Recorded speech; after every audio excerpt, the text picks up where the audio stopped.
This show is sponsored by Sevi, answering all your commercial real estate needs. Sevi is the first commercial real estate company committed to the 4 C's: commercial real estate, community, content, and culture. Go visit Sevi at Sevi, SEVI, properties.com. Again, SeviProperties.com. Hello, everyone. Welcome to the DMV Business Show. I'm your host, Otto Sevilla, and today I have a very special guest for you. We have Dr. David Palank. Dr. David is the president of San Miguel School. Welcome to the show, David. Hey, Otto, thanks for having me. Big fan of your show. Actually just listened to the episode today of Mrs. Patricia McGann, who actually was my PE teacher when I was in middle school. So it's pretty awesome that we both get to share the same show with you. Oh, that's amazing. I didn't know. Yeah. Yeah. I heard her on there. I was like, I know that voice very well. And I was like, it is the very same one. So big shout out for her for writing that book. It sounds fantastic from the interview you had with her. Yeah. So Patricia was your PE teacher? She was my PE teacher. I went to St. Jane de Chantal in Bethesda, Maryland, and I started there in 7th grade. I was going to public school at the time. I'm from Germantown, Maryland, originally. Going to a public school up there. My parents were not really pleased with the crowd I was hanging out with. My mom used to be a private school teacher at St. Jane de Chantal before she had us. I'm one of 4 kids, the oldest of 4. So she said, and my dad said, they got together and they said, we got to get him out of here. We got to put him in a different school. Transferred to St. Jane de Chantal. And yeah, Patricia McGann was my, Mrs. McGann, as I know her, was my PE teacher. Okay, that's great. So you obviously grew up around this area. You said you grew up in Germantown originally at first? Yes. So I was born Washington, D.C., Sibley Hospital. My dad is a commercial real estate broker like yourself. My mom was a teacher until I was born. Again, I was one of 4. We lived in Germantown, Maryland. I went to high school in Washington, D.C., so I am a DMV native through and through. Wow. So you did elementary school, Germantown, and then you said from Germantown, you then went to middle school to St. John's? So I went to middle school at St. Jane de Chantal, Oh, which is in St. Jane, I'm Bethesda. sorry. Yeah, 100%. It's all good. So yeah, went to middle school, St. Jane de Chantal, graduated from there. My dad was one of 4 brothers of him and 3 other brothers that went to St. John's College High School in Washington, D.C. So I followed the family trajectory, went there, and I graduated in 2002. Sure. Yeah, on Military Road. I have a good friend that graduated from there as well. Awesome. Yeah. Great school. So I guess your childhood years, you grew up in Germantown, right? Or you always lived in Germantown? So basically, throughout my entire life, I lived in Germantown through college, and then I moved to Washington, D.C. after college and kind of lived all around the area since then. But yeah, most of my upbringing was in Germantown, correct? Okay. And you mentioned the reason that they took you out of public school in Germantown is that you were, not heading in the right direction with the crowd. So, what were you into as far as you play any sports, any other activities besides school? Sure, yeah, I've always been a big sports fan, and sports was kind of my outlet, I'd say, from making sure that I was active. And that was kind of keeping me away from hanging out with some people that my parents really didn't want me to hang out with. But at some point, I guess they figured that it was, it wasn't going well for me. And even though I was getting pretty good grades, they just didn't like the trajectory of moving on to middle school in that area at the time, and then high school with the same group of guys that, we'd kept getting in trouble at school, basically. And they'd get called all the time about us doing dumb kid stuff. But Yeah. they figured getting me out of there, putting me in a different, more structured environment would be good for me. I fought tooth and nail, trying to stay in the school because, these are my guys, these are my friends. But ultimately, it's one of those decisions where you look back and you realize that your parents really knew the best for you. Yeah, that's great, David. It just reminds me a little bit of my upbringing. At least you had good grades. I didn't have that growing up. I grew up in DC, in the city, and similar, all public. All my education was public, and I finished middle school in DC, and I don't know how I barely passed, but I was barely passing. And I wasn't even focusing on higher education. I guess with the city and the crowd, maybe you hang out with, your focus is just day to day. What happened tomorrow, the next day, right? And I was just heading in the wrong direction because some of that crowd now, it's didn't do so well either in jail or who knows what. But it wasn't until my move after I graduated middle school in DC that we moved to Maryland and I went to high school in Maryland that I guess I didn't have that crowd anymore. And for the first time, I made the honor roll and I'm like, oh, what is this? I can actually do this if I focus and pay attention, not goof off in class or do some other things I shouldn't be doing, right? Yeah, I mean, it's a common story. And as we kind of get into the rest of this podcast, it's really why I think, looking back upon it, that I'm so focused on middle school education, because I think that's really like the turning point in your life. There's kind of once you get to that point, it's like which way you're going to go.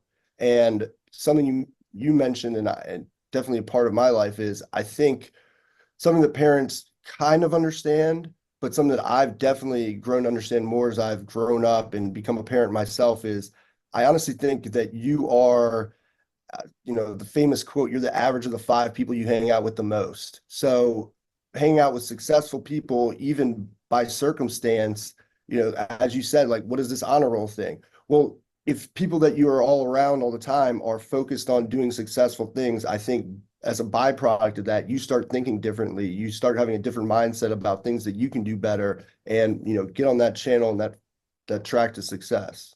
Yeah, it's so true. The crowd is important. And I remember when I moved to Maryland, um, I was sort of more to myself. I had a few friends here and there, but you always get that enticement. Oh, let's do this, or oh, let's skip, right? Or whatever it may be. And you're like, you know what? I've been there or done that. I just left DC. I know where I was heading, where that took me. I'm like, let me try a different route and see where this goes. And it's so true. So when you moved to Maryland, what high school did you go to? I graduated from High Point High School in Okay. Beltsville. Yeah, Yeah, yeah, Prince yeah, George's absolutely. County. Great, great. Yeah. So Yeah. you said you went to St. John's in on Military Road in DC. So you graduated high school from there. And then after that, did you know what you wanted to do as far as maybe be in education, or what were you thinking of back then? So it was about my junior year of high school. So the St. John's, the story kind of starts back in the 17th century. So in the 17th century, he eventually became St. John Baptist de La Salle, but he was a priest from a wealthy family. I'm sure, but just to kind of confirm, have you ever heard of the alcohol Moet? I have not, no. Okay, so Moet is a famous, Oh, the uh drink. Yes, yes. correct, Yeah, yeah. okay. So his family was they owned Moet. So he was from a lot of money. He became a priest in Reims, France. Eventually, what he noticed was the students, or the kids at the time, were running around the streets. And these were not the upper class people of society. These were the students who were, parents of artisans or those that were really poor, and they had no supervision. So eventually he came up with this idea to start a school for these boys, to make sure that they were given dignity in life, they were given direction, and that they were well educated so that they could be saved not only in the afterlife, because he was a priest, it was a Catholic school, but also for salvation while they were on earth. So he wanted to make sure that he was looking out for the next generation of kids that were running around the streets of Reims, France. So he started the school, he's brought in young men, and they became the Christian Brothers eventually. The school spread throughout France, throughout Europe, then came over to the United States, and they started building schools in the United States with that same mission of helping the less fortunate boys of the area. Well, eventually one of those schools was St. John's. And what happens over the years is these schools start out with the mission of educating those less fortunate, but eventually their alumni become successful because they're given such a great education by the Christian Brothers that they become these bigger, more rich schools. And one of those was St. John's. So St. John's eventually started a middle school called San Miguel in 2002. It was the same year I graduated from high school, was in 2002. And at the time, I had no idea they were starting this school. The Christian Brothers decided to do it in fall of 2002. I went on to Salisbury University on the Eastern Shore of Maryland. And at that time, as I was a junior, senior year, I knew that I wanted to be an educator, and all I ever wanted to do was teach at St. John's. And at the time, I played football, and I also played football in college a little bit. When I graduated, all I wanted to do was teach history, coach football at St. John's. And so that's kind of where the story started with me here at San Miguel. That's interesting, David. What made you, what was the interest in teaching and education? I think it's honestly, I had a lot of Christian brothers, and the Christian brothers are different than a lot of other religious orders in the fact that they're solely focused on education. And I could just see the passion of what they did every day and how they made such a big impact on me as well as the students in my class. And you could see people coming back that were alumni who really attributed their success to the education they had at the Christian Brothers. And I really just wanted to make sure that I was making an impact on students. It was just something that always inspired me. That's amazing. So you get your bachelor's in Salisbury in education, or? Yeah, history and secondary education. Okay. And then from there, do you immediately come back to St. John's, or? So yeah, immediately I come back to St. John's. I talk to the head football coach, so I start coaching football there in the summer. The president of St. John's at the time was Brother Tom Garreau, who's now actually on our board here at San Miguel. So I walk into his office one day and I'm talking to him about getting a job at St. John's. Well, as the conversation goes along, I slowly start to realize there's no jobs here in the history department because, again, I was a history major. So he says, yeah, we have nothing here for you, but we started this school a few years ago down the street in Columbia Heights on 16th Street in the basement of this church. And I'm going to send you down there, and Brother Francis, the principal, is waiting for you. So I get in my car and I'm sorry, David, what church is this as far as sure, it's St. Stephen's Episcopal Church. So it wasn't even Catholic, it wasn't even a Catholic church. It was Episcopal church. It was in the basement of a church. And I could tell you stories about the craziness that happened trying to get into school every day. So I get in my car, and being, a poor recent graduate of college, I noticed that I'm running out of gas. And then I noticed I have no idea where the school is. It was before GPS. So I'm trying to figure it out with the old school map, trying to figure out where is this place. I eventually figure it out. But as I'm figuring out where the school is, my car actually runs out of gas. So for the last 2 blocks coming up to St. Stephen's, I'm pushing my car down the street on Newton Street until I find it. I come up to the school building, brush myself off. This is in the summer, mind you, and as you know, here in the DMV, can be quite swampy in the summer. So I'm walking in full of sweat. To myself, I'm thinking, there's no way that this principal, Brother Francis, is ever going to give me this job. So either he saw something in me, or maybe he was desperate at the time. I've never really asked him why he decided to hire me that day, but I left that day with a job teaching at San Miguel in 2007, and I've been here ever since. Oh, wow. I grew up in Columbia Heights. Well, Cool. so this is pre the metro. None of that was there. It was, Right. it did not, it looked very different. There was no Target. All that was gone. And I would have gone, actually, no, the school, if I would have stayed there, would have been Bell. Yeah. Yeah. Okay. It's right down the street. Yeah. Yep, exactly. But I ended up going to Oyster Elementary School, which at that time was the only bilingual school in DC. Right. And then I went to Alice Geo Junior High School, and I would have gone to Wilson. Okay. But my neighborhood was Mount Pleasant, Columbia Heights. So that's why when I asked you what church, I'm like, I used to go to Sacred Heart, Okay. which, right there on 16th Street. And I remember always my mother walking with me to go to Sunday school. Oh, and I would dread it. I was like, Yeah. please, why? And then after that, going to mass, which is just a block across, you cross 16th Street, right? Because Sunday school was not at the church. Yeah, they had their own school actually. Yeah, Sacred Heart had, yep, they have their own school. Yeah, they do. And that's actually when we were at St. Stephen's and we would go to mass, we'd have to walk the 3 blocks up the road to go to Sacred Heart. Oh, So I'm very really? Okay. familiar with the church. Yeah, Yeah. absolutely. Yeah. So that was my Sunday mornings.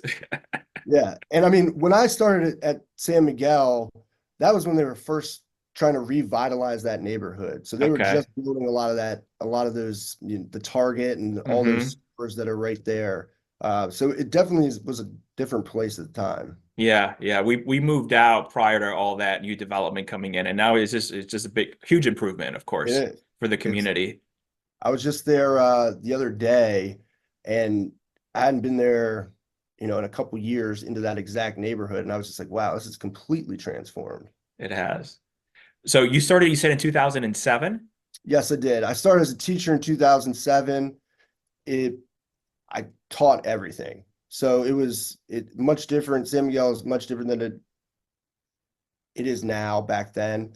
So I taught everything, every class that under the sun. Eventually, in 2009, we moved to our current building here on Georgia Avenue. We're still in Washington, D.C., but we're really close to the Montgomery County, DC line. Okay. So we moved here in 2009, got our own building. So got out of the basement of the church. We now have a beautiful building here on uh, on Georgia Avenue. In 2013, the principal at the time, Brother Francis, was moving on to go do something else, and they were looking for a new principal. So I've been teaching there 6 years. I was about 28 years old, and I was actually about to have my second son at the time. And I said, you know what? I think I can do it. I've been going to graduate school at Marymount University in Arlington for my supervision and instruction master's degree. And I felt, I'd rather have me do it than they bring someone else in from the outside. We're a small school. Everyone works together. We really, preach community between all of us. And I felt I'd rather do it and help lead collaboratively with all my other teachers than have someone come in from the outside and try to change everything. Hmm. So I got that job in 2013. And this year, 2024 is my first year as the president of the school. Yeah, September, right? Yeah, Yeah. absolutely. Yeah. Congrats. Thank you. Thank you. Thank you. Yeah. So if people hearing this, obviously that's great. We know the history as far as San Miguel, originally from St. John's. If you can explain, what do you folks do there? What are the grades? How does the student or teacher population look like? Sure. So I'm not sure how many people know this, but at the time in 2002, when they first started the school, the Christian Brothers looked around and they said, we want to help the population that is the least likely to graduate high school. And that happened to be economically disadvantaged Latino males. So the school was originally started for that exact population. Years later, we still are about 95% Latino population at San Miguel. And they started the school to make sure that those students had a good step up to be able to graduate high school. So San Miguel is not just a middle school, so it's sixth, seventh, and eighth. And we like to say, as soon as you are a San Miguel student, you're a San Miguel student for life. So we don't just teach them in sixth, seventh, and eighth grade, but we built the program to make sure that once they graduate from San Miguel, that they're still taken care of, they're still supported, and they're still able to get the resources necessary so that they can succeed in high school, they can succeed in college, and even beyond that when they start their career. That's great. Wow. How many students overall right now?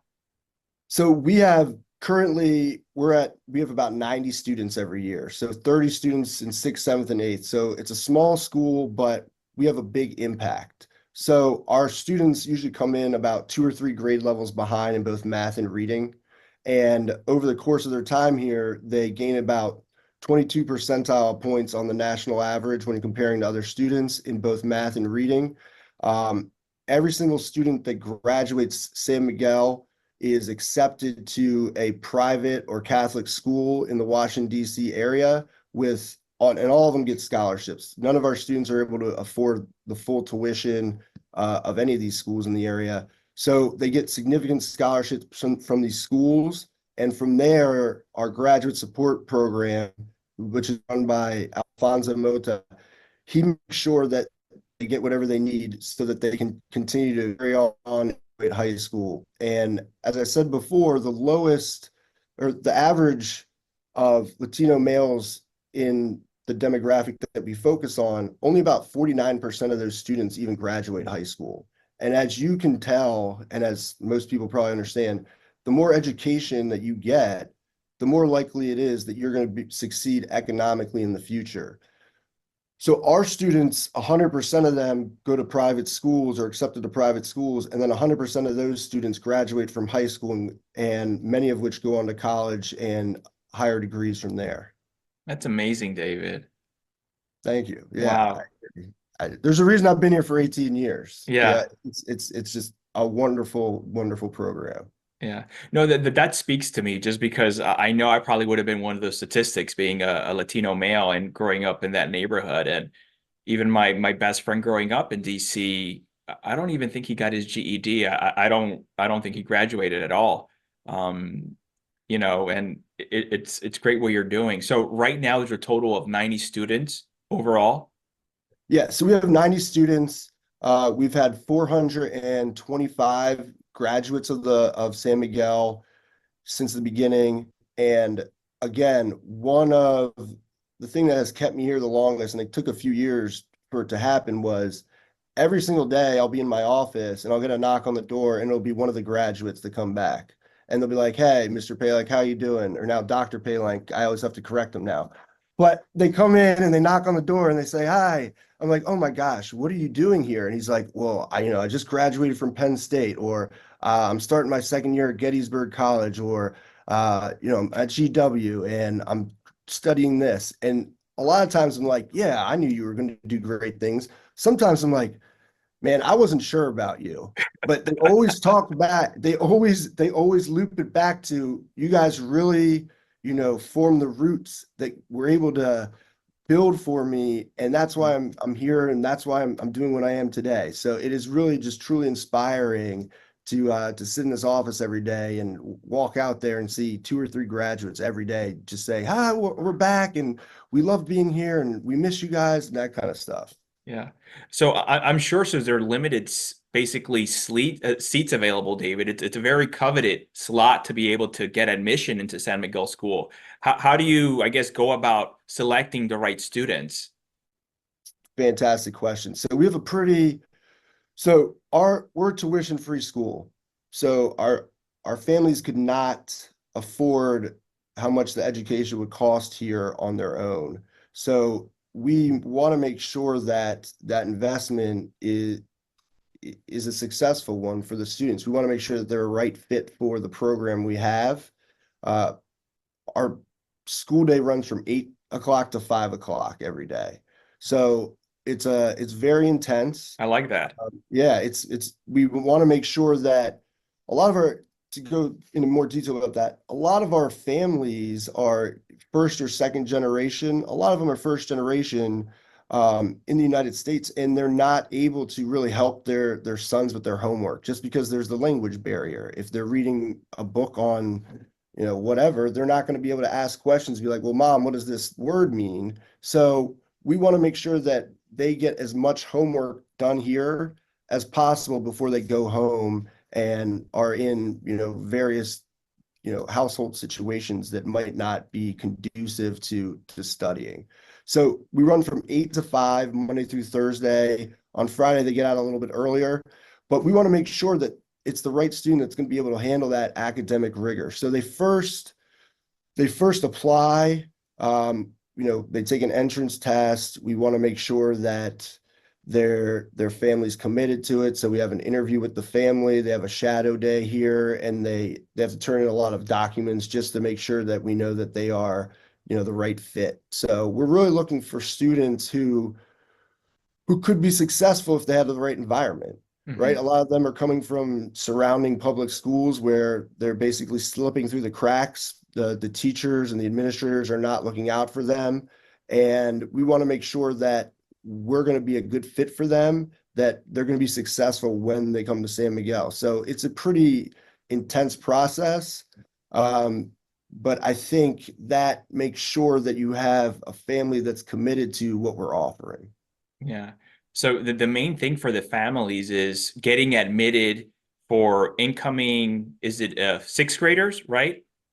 And then everyone Yes, else just moves on up, correct? correct, Okay. correct. So out of the incoming sixth graders, I guess, how many, what, 10, 20, you would say every year coming in, new students? So we have 30 new students every year for C- sixth For grade. sixth grade. Okay. So out of those 30 new students coming in, I guess, how many applications do you folks typically see for sixth graders? Yeah, it depends year to year. It, Okay. it depends. So, we were talking offline a little bit earlier about the pandemic and how that affected different aspects of every field of, everywhere. Mm-hmm. But one of the effects on us was a lot of our recruiting of students and getting to know students is a lot of face to face. So we'd go to school fairs and say, hey, here's our program. And then that would start the ball rolling from there. Or we'd go over and we'd visit a school and we talk to counselors about what we're offering. So during the pandemic, our applications dropped a little bit. So any year it could be from 50 to 60 to 70 students that are applying. Okay. Okay. So there is, okay. So you have a pretty good chance as far as coming in, getting in. Yeah, Yeah, yeah, that's great. It's just, correct. I guess it's just getting the word out that this is an alternative, this is an option instead of continuing through the public school system in DC, which I'm not saying it's bad or good, but yes. Yeah, so it's really, I mean, like most everything local, the best marketing tool is word of mouth, right? So a lot of them are extended family of, cousins that went to San Miguel, or, my friend that I go to church with, she said her son succeeded and I wondered how. So I asked him, he said, oh, well, he started at San Miguel. So it's really a lot of word of mouth that is by far our biggest marketing tool. And it's the parents talking about how successful their son is here, how we are a very inclusive, a very tight-knit community. Everyone is looking out for all of the students, and we make sure they succeed. That's what we do. So once they learn about it, they come in usually for an open house, or they come in and talk to our admissions director, who also doubles as our associate graduate support guy. Um, and they start the process from there. Okay. I love that. That's amazing. And I love also the schedule that it ends at 5. And I'm sure that's 5. And then after that, maybe do you have sports? Is there teams there or other clubs that maybe would some students remain in school after 5? Sure, definitely. So we have we have multiple extracurricular activities. Speaking of sports, both of our JV and varsity soccer teams are in the semifinals for soccer this weekend. So it's a Oh, big nice. week around. Yeah. If I took the camera, showed you around school, it's Spirit Week. So every day they've been, ramping up, getting ready for the big games this weekend. So we have soccer, we have lacrosse, we have basketball in terms of sports. We just added last year cross country, which is a great sport to kind of expose to middle school students, because a lot of them have never learned what cross country was. So they're running, they're exercising, and it teaches them a lot of life skills as well about determination and not giving up. We also have a lot of clubs such as art club, very popular. We have a fantastic art program here where they're not just learning art, but it's also art history that's woven in. So it's very different than most middle school art classes. We have an entrepreneurs club and a few others as well. That's amazing. So would you say a good portion of the students remain in school after 5 just because if they are involved with these? Yeah, sure. I mean, there's I don't know the exact percentage, but a good portion are here well after 5. Yeah, that's good.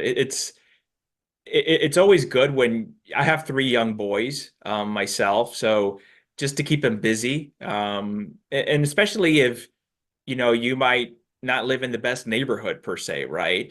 It's always good to either remain in school or just be with other activities, whether sports or maybe you're into chess or whatever it may be, right? Absolutely. It's what we want to make sure that we're an environment that they want to be in, Mm-hmm. right? So we offer a whole lot of things that, can ping someone's interest in anything, and we want to make sure that we're able to provide that for them, considering the fact that, just like you said, a lot of the neighborhoods that they go home to, their parents don't want them to go outside and play with the neighborhood kids because who knows what could happen. We want to make sure that they're here because here we know and their parents know that they're safe and they're being taken care of and they're learning.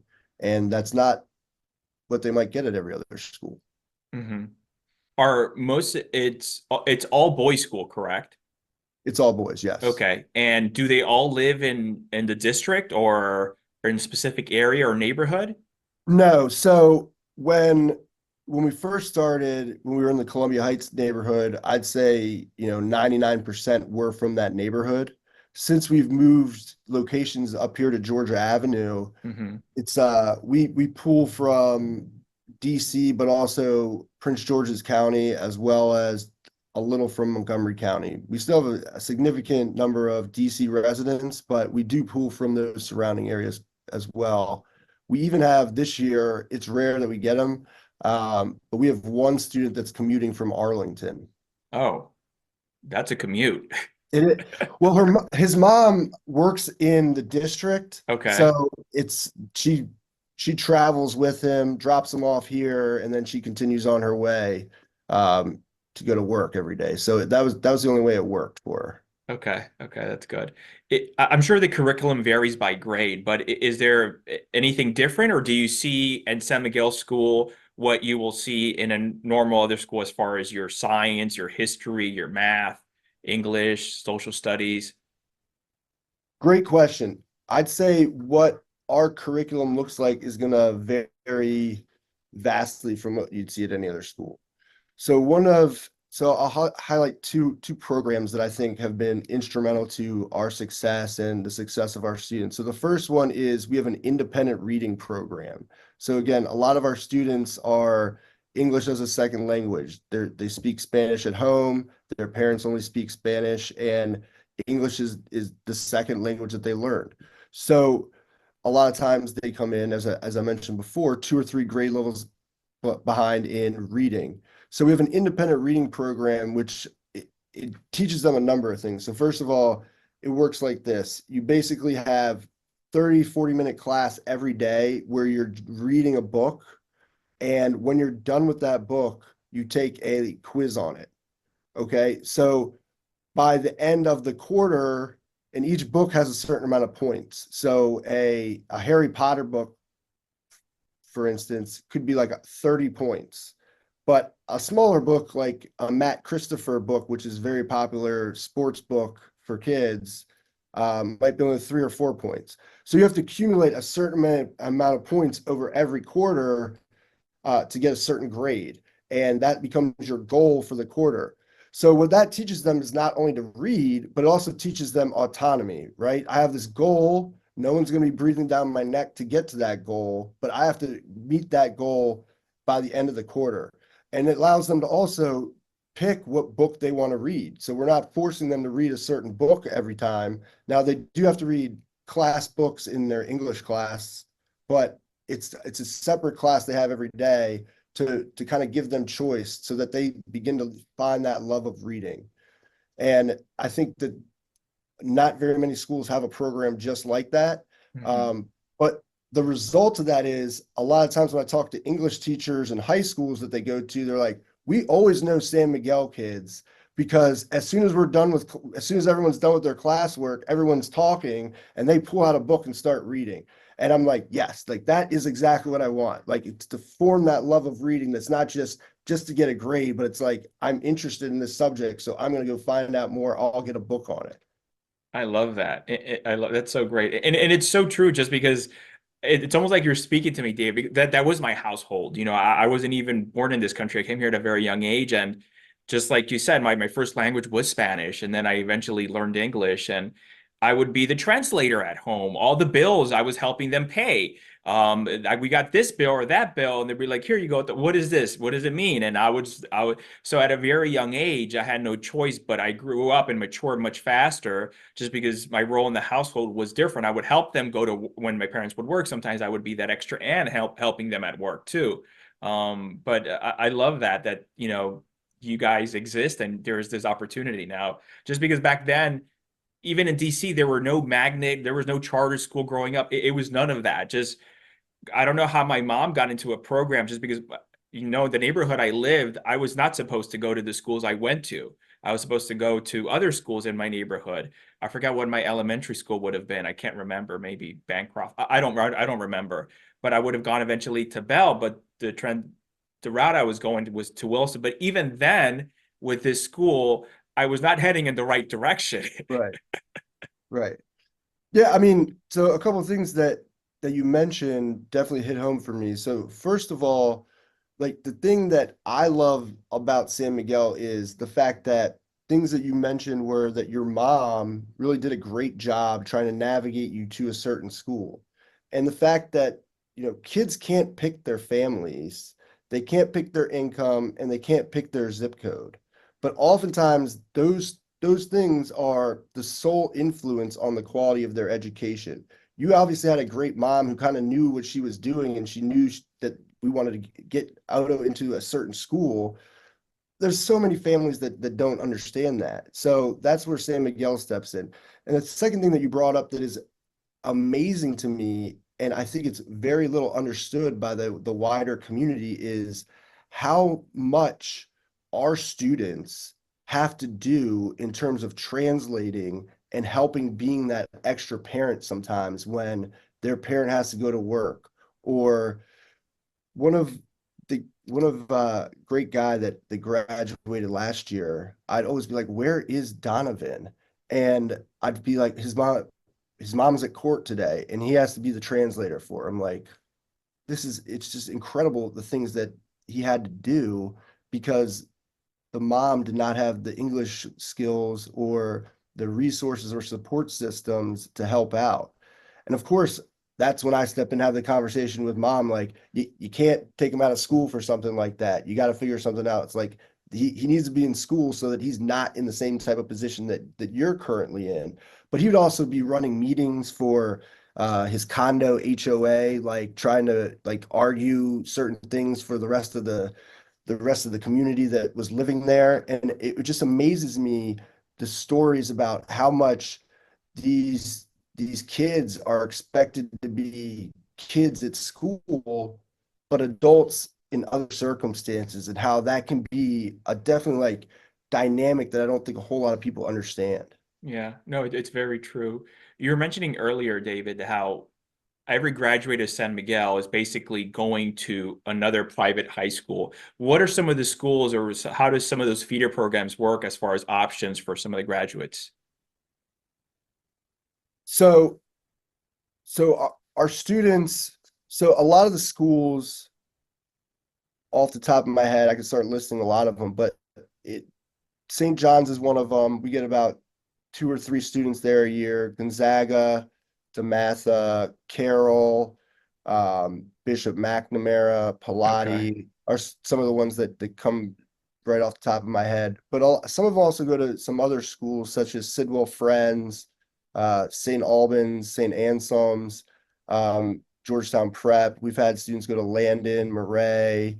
So we're trying to get them in any school that we think is a good fit for the students. So that's where the graduate support program comes in with Mr. Moda, is because we want to make sure that we understand the kid and the school and make sure that it's going to be a successful environment for them once they graduate from us, which it takes a lot of work to kind of figure that out and to make sure, hey, this student has these grades, so he should apply to this school to make sure that he gets in there, but also here's how he is socially, here's how he is emotionally. Maybe he doesn't care about academics, so we're not going to look, or sorry, doesn't care about athletics. So we're not going to look at a school that has a great athletic program, but we're going to look at a school that has a great chess program, a great robotics program. So it's trying to figure out what kid would succeed best in what high school. But we have partnerships with, 15 or so schools in the area to once they get in, they work with the families to make sure that they get scholarship and financial aid enough to be able to afford to stay there. That's great. That was going to be my next question. Are most of these graduates, are they, obviously, I would assume they're getting financial aid, but are they getting a full ride, or is the family responsible for a part, or how does that work?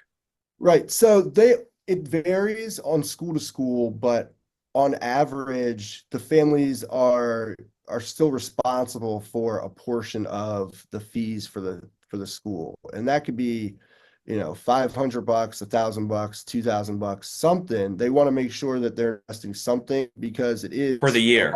yeah. Okay. So you're correct. So because some of these schools are, $40,000 a year, and Yeah. they want to make sure that they're paying something because they want to make sure that the investment is worth it to the family as well.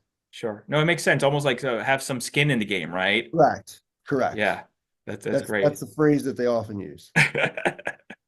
That's beautiful that they attend these great high schools in the area, private schools, and that just sets them up. And are a lot of, I know you said all of them 100% also graduate high school. Are you seeing also 100% graduate college afterwards? So it's Or is that all tricky to track? it's well, they're not all going to college, they're not Okay. all graduating from college, because again, we want to make sure that we're not pushing students in ways that they're not going to be successful. Sure. That makes sense. So yeah, so I mean, it's great from an economic standpoint most of the time if you go to college, but we also want to make sure that whatever that they do after high school, that they're going to be successful at it. So a lot of times that is going to college. Last year, we had about 80% of our students go on to college, um, somewhere in the DMV area or elsewhere. Hmm. But that's not to say that those 20% that didn't do that aren't successful. Those 20% want to do something different, and we encourage them to do something different as well. So whether that's going to a trade school, whether that's going to, be a mechanic, work for the family business somewhere. So it really depends on the student. Yeah. No, that's so true. To switch tracks, now personally for a little bit, David, it's amazing what you're doing. It's, for the community, for the students. But what would you say you're most proud of this far in your career that you've had? I, so the way I kind of measure my own success has always been, am I growing, whether that's intellectually, emotionally, socially, am I growing, and what's my impact? So how am I having an impact on my community? And that's kind of how I take a measure of how I feel successful. So whether that's for my family, for the students and graduates of San Miguel, I want to make sure that I'm growing not only for myself, but for others. But I'm also trying to make sure that I'm having a positive impact on others. Now, whether that's me volunteering and coaching for my son's soccer team, or whether that's me going out and getting a big donation so that we can improve our science program.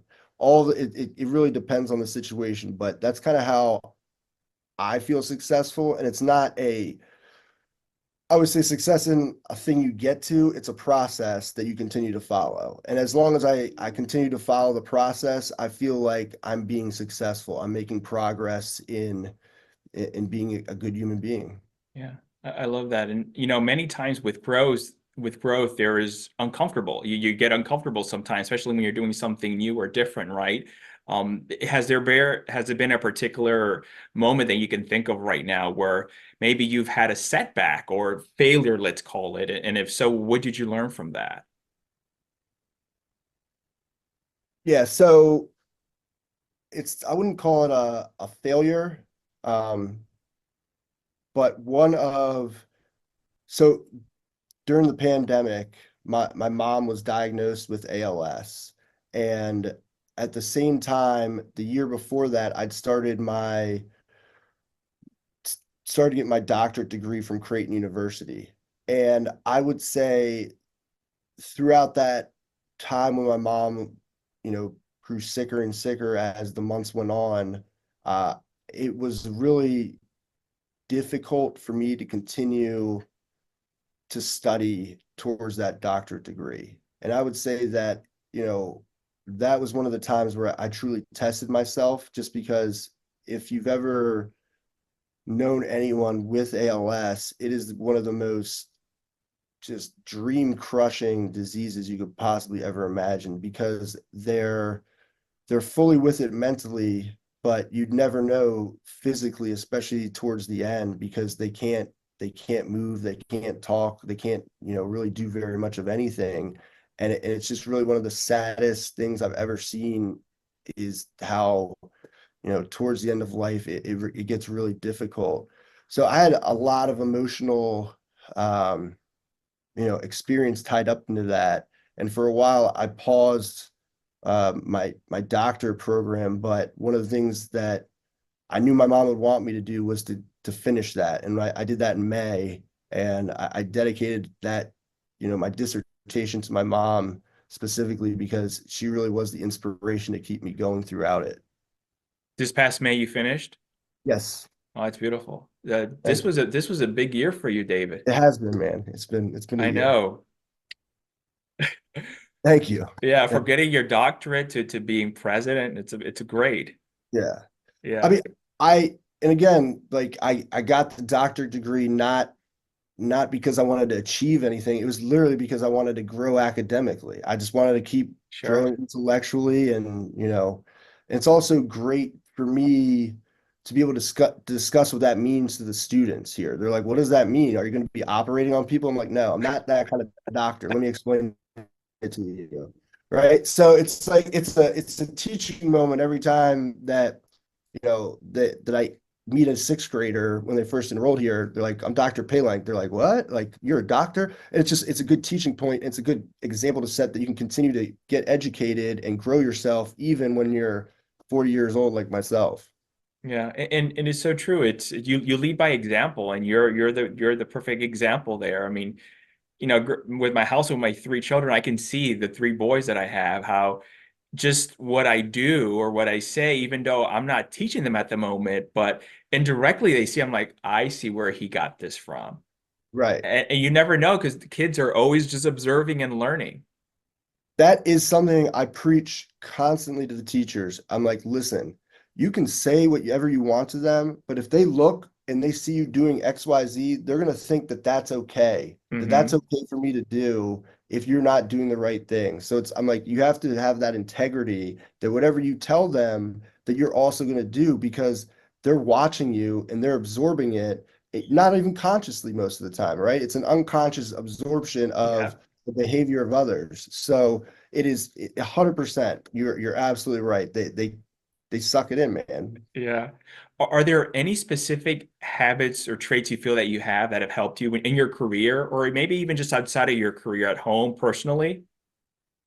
Yeah, so I think it's always been a focus on never stop learning. So if you looked at my bookshelf at home, it's not just about education. There's books on every subject imaginable, because I think that learning from different subjects can help you apply in whatever field you're in or whatever interest you have. Is learning how, someone might do something different in medicine. Well, okay, so how can that be applied to education? Right. So I'm always thinking about that. I think, one of the biggest things that I can say is just forming a community of people, of supporters around me. I think I've always done a great job of finding the right people and being able to ask them the right questions. Um, One of the things that I really owe, I think, a lot of success to, it's not something that might be immediately apparent, but almost, at least since, I was like 20, 28, 29, I've woke up at about 5 a.m., 4:30, 5 a.m. every day to go work out because that starts the day off right. And Hmm. I realized that if I wait till after work, most of the time I'm not going to want to do it. So I just trick myself into doing first thing in the morning so I don't have to worry about it the rest of the day. And that gives me a good start and I feel mentally fresh when I first arrive at work. So I think that's something that that's definitely helped. And I think honestly, one of the things that has helped me the most, especially as an educator, has been being a father because you start to relate to students from a different standpoint. Once I became a father, I started to realize, oh, you're somebody's kid.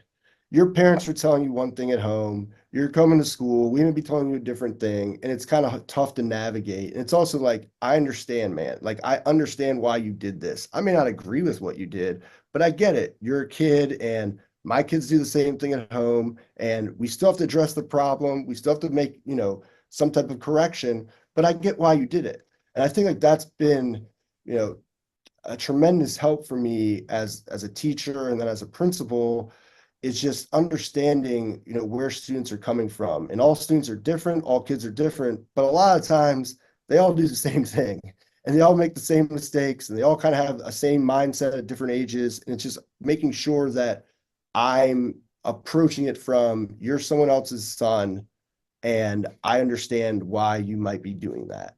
So Yeah, I'd say like those are some of the things that have helped me. that's great. I know recently, just a couple months ago, you became president. What would you say is your biggest challenge with your role today at San Miguel School? So a president of a San Miguel school is a completely different role than principal. Principal, it's almost entirely focused academically, like making sure that we're putting the right programs in place, make sure we're getting the right students here, make sure, we're getting the right teachers and staff members.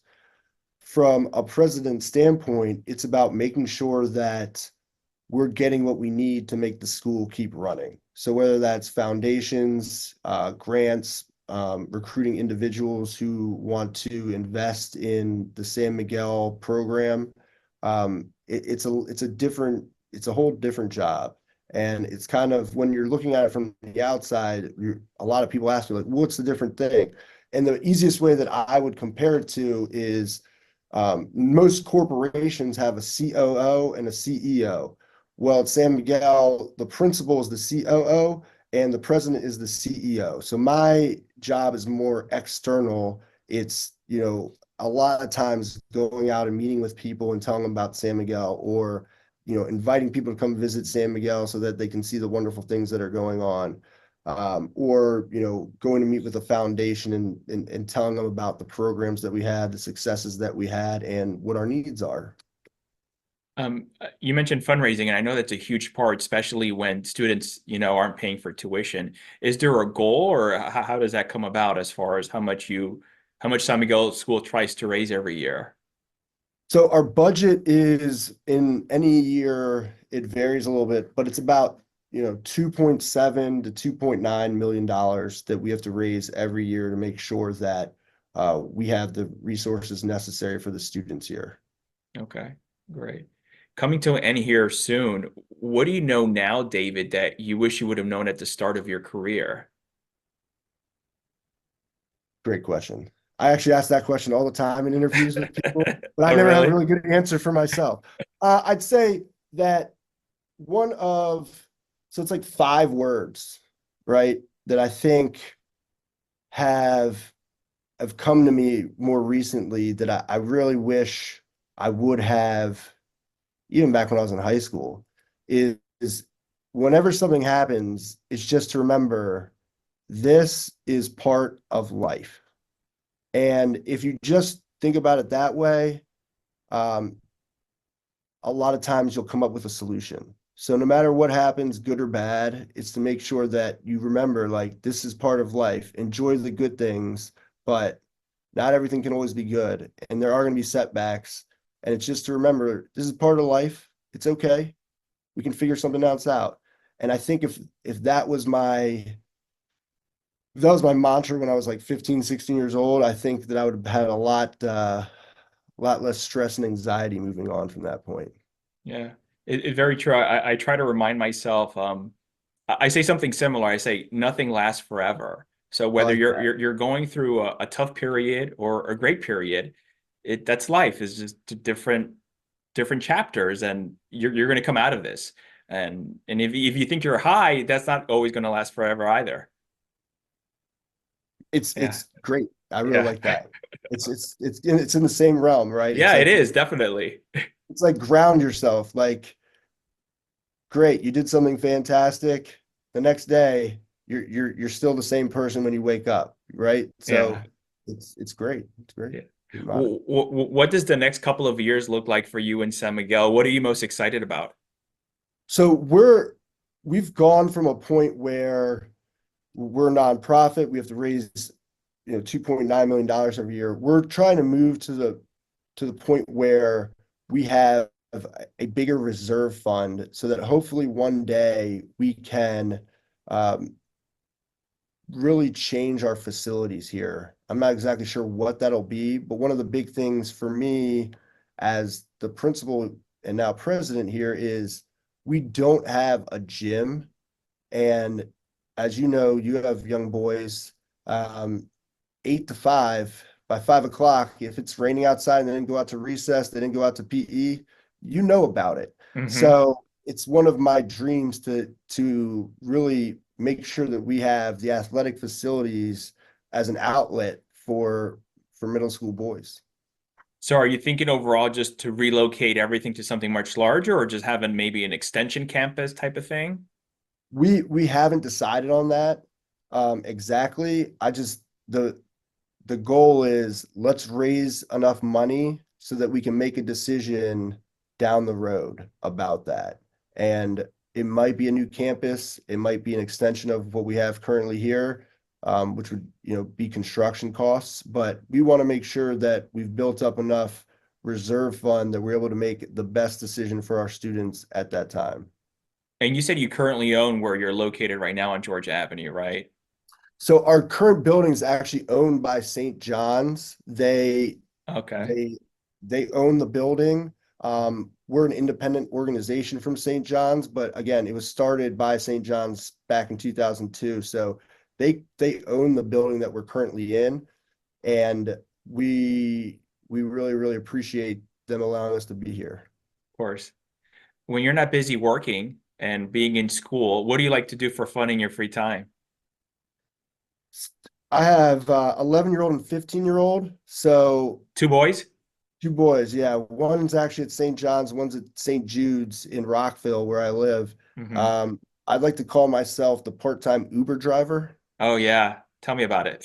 Yeah. It's when I leave work, it's like, okay, what activity am I driving you now? So the free time is really just enjoying what they're doing and the excitement that they have in it. So a lot of times I'll volunteer and help coach one of their teams or whatever activity they're in. I like to volunteer and help so that I can do stuff alongside them. Yeah, a lot of my free time is really just dedicated to my family. Yeah. You said 15 and 11? Yes, Okay. Yeah.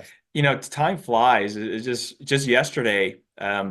Mine's 13, 11, and 8, but y- I can see yesterday we went trick-or-treating for Halloween. My 13-year-old, my teenager, goes with his group of buddies, and then my 11-year-old goes to his group of buddies, and then I'm left with my 8-year-old still. And for, good things we at least have him. And then we met up with some group of friends and we went trick-or-treating, and everyone had a great time and came home very happy with their haul. Yeah. Yeah, it's we're at that point too when now the high schooler's like, I don't want to go trick or treating, and I don't want him to go trick or treating. He's too old. And then the 11-year-old has his group of friends. They come over and they go trick or treating. And this year I was like, all right, hey, 15-year-old, his name's David. Like, David, guess what? Now you're staying and handing out candy today. So it was the first time that I kind of passed the mantle to him to say, hey, now it's your turn. You answer the door, you give out the candy while we go with the 11-year-old. So times go so fast, man. It's a thief. Time is a thief, man. It happens so fast. Yeah. So before you would be the one staying at home handing out the candy?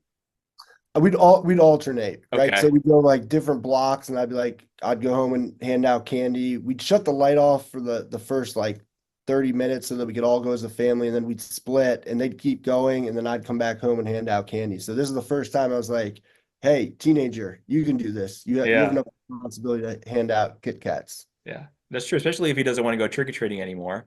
Right. Yeah, And his buddies came over and they were messing around playing soccer in the front yard while they were handing out candy. They had a great time. Oh, that's good. Okay. Yeah. Yeah. We would put a basket and a note there and a board saying, you know, grab a candy or two, and then we would all typically go as a family. Yeah. Yeah. That's what we did for the first half hour, and then I'd say, all right, I'm going back. So David, it's amazing what you folks are building in San Miguel School. People want to learn more about what you're doing. Where can they go to find out more information, please? sure. So go to sanmigueldc.org. We have plenty of information on not only our programs, but also the successes of our students, our alumni, and as well as our staff members on our page. And you can find out how, if you want to get involved more, you can support us on that page, as well as the thing that I would most recommend anyone do is, if you're ever free on a Thursday morning, is to contact us, come by and check out our community meeting. It is fun, it's exciting, and every single person that I've ever met that has left after the community meeting just feels great about what we're doing here, but also about being able to come and experience it. So please contact us if you ever want to come and tour the school and find out what we're doing every day. What time is that community meeting on Thursday? It starts at 9 a.m. So we'd ask you come in a little bit earlier so that we can show you around the school before the community meeting. So about 8:40 is like perfect timing to come in. Our doors, first class officially starts at 8:30. The students start arriving at 8. So come in a little after that time, just so that we make sure all the students are in class, and then we'll show you around the school. We'll give you the students lead the tours, which is a fun experience for everyone. You can ask them questions, kind of quiz them. And then once they're done with that, we all go into community meetings, celebrate achievements, celebrate the virtue of the week, and learn about upcoming events. It's a really fun, uplifting experience. I love that. David, thank you so much for coming on the show today. Thank you so much for having me. It's been great. Pleasure's all mine. Take care. Thanks.